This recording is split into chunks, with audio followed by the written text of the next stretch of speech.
Special দিন বলতে কথা, আর মেয়ে বাবার জন্য তো হচ্ছে স্পেশাল কিছু করতে হবে। এই জন্য ভাবতেছিলাম যে কী করা যায়, তো পরে ভাবলাম যে পায়েসটা করা যেতে পারে, কারণ হচ্ছে পায়েসটা হচ্ছে মেয়ের বাবার অনেক বেশি পছন্দ। তো হচ্ছে এই জন্য আমি এখানে হাফ কেজি মিল্ক দুধ নিয়েছিলাম, আর হচ্ছে পরিমাণ মতো চাল নিয়েছিলাম। আর পায়েসটা রান্না করব হচ্ছে খেজুরের গুড় দিয়ে।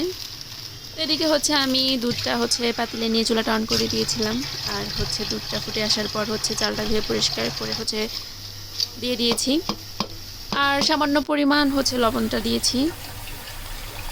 আর এতে করে হচ্ছে চিনির কোনো প্রয়োজন নাই, যেহেতু হচ্ছে গুড়টা অ্যাড করব। আর হচ্ছে আলাদা করে আমি তেজপাতা, এলাচ, দারুচিনি অ্যাড করব না, তাহলে আমার কাছে মনে হয় যে গুড়ের ফ্লেভারটা নষ্ট হয়ে যাবে। তো এই যে অলরেডি হচ্ছে পায়েসের কালারটা হচ্ছে লালচে ভাব চলে আসছে। খেজুরের গুড়ের পায়েসটা আমার কাছে অনেক বেশি ভালো লাগে। আপনাদের কার কেমন লাগে অবশ্যই কমেন্ট করে জানাবেন। আর এই যে এদিকে হচ্ছে পাতিলের অবস্থা, দুধ উতলে পুরো পাতিল ভরে গেছে। এই যে অলরেডি হচ্ছে চাল সিদ্ধ হয়ে গেছে, এখন হচ্ছে আমি কিশমিশটা দিয়ে দিয়েছি। আর এখন হচ্ছে পায়েসটা নামিয়ে হচ্ছে সার্ভ করার পালা। তো আজ এ পর্যন্তই, দেখা হবে অন্য কোনো ভিডিওতে। ভিডিওটি ভালো লাগলে অবশ্যই লাইক, কমেন্ট, শেয়ার করে দিবেন।